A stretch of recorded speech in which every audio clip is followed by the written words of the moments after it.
Hello and welcome to Frontrunner Motorsport, and first a massive thank you for helping me reach 200 subscribers. Today we have another episode of One Race Wonders, and this is an important one because this One Race Wonder did have an effect on the outcome of the race and in a way the championship. So let's sit back, relax and take a look at One Race Wonder Jean-Louis Schlesser. With that, let's begin.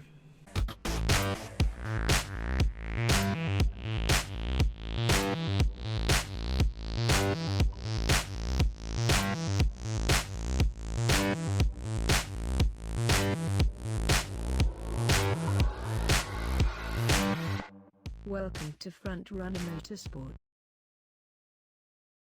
Jean-Louis Schlesser was no stranger to motorsport. His uncle Joe Schlesser was a successful race driver who had 3 races in Formula 1 with Matra and Honda.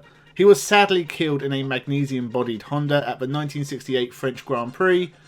Honda had effectively created a very fast, coffin-shaped bomb that ignited on impact.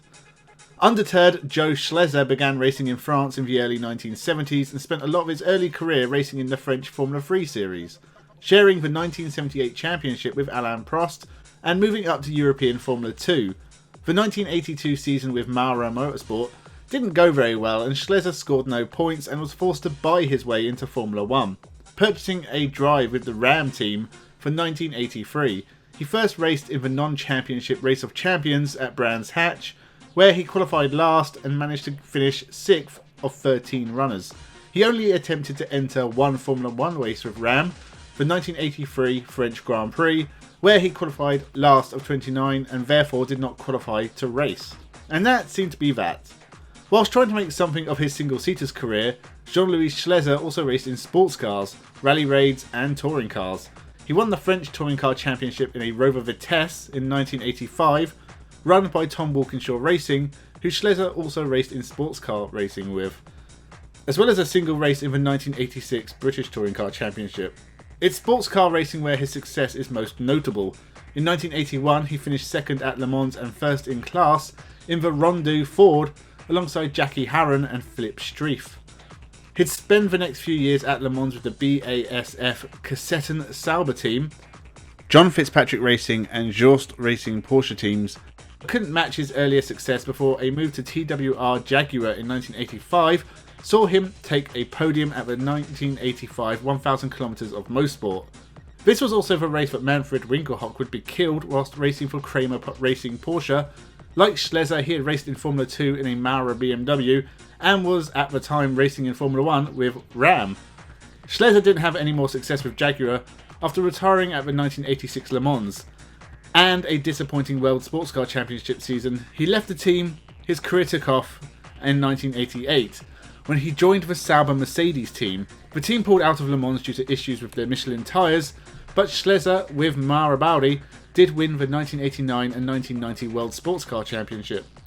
It was during this period that Jean-Louis Schlesser was called in to replace a very unwell Nigel Mansell.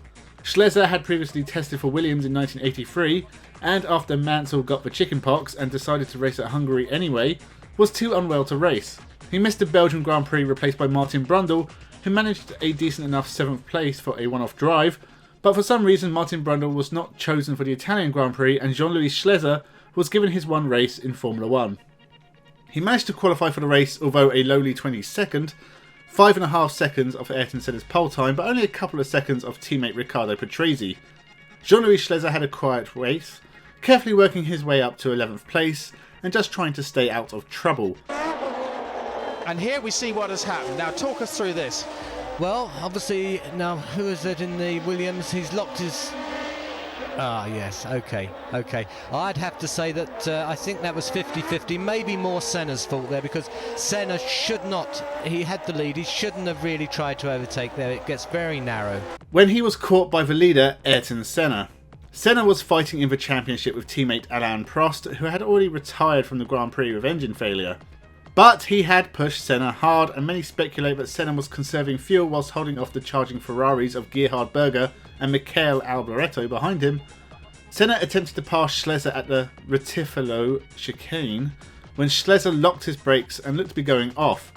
Senna tried to manoeuvre past him on the racing line, but Schlesser regained control and collided with the McLaren. Senna was out of the race with broken rear suspension, whilst Schlesser would finish his race in 11th, 2 laps down. Now, it doesn't matter whose fault it is. I take that Schlesser probably should have gone wide, but Senna could have backed off and not taken the risk, so the 50-50 politician's approach. It did let the Ferraris through for a famous 1-2 in Italy, just a couple of weeks after the death of Enzo Ferrari, who would have been proud. The Tifosi sure were, even thanking Jean-Louis Schlesser, who for his part tearfully apologised to Ayrton Senna. Senna would beat Prost in the final championship standings, but with both cars out in Italy, it ruined McLaren's 100% race win record that season. This was the only race they didn't win, all because Schlesser was in the wrong place at the wrong time. After his short time in Formula 1, Schlesser continued in sports car racing, taking a few podiums with the Sauber Mercedes team, but would retire from track racing after 1991. He began building his own dune buggies and was a regular competitor in the Paris-Dakar Rally, winning it in 1999 and 2000.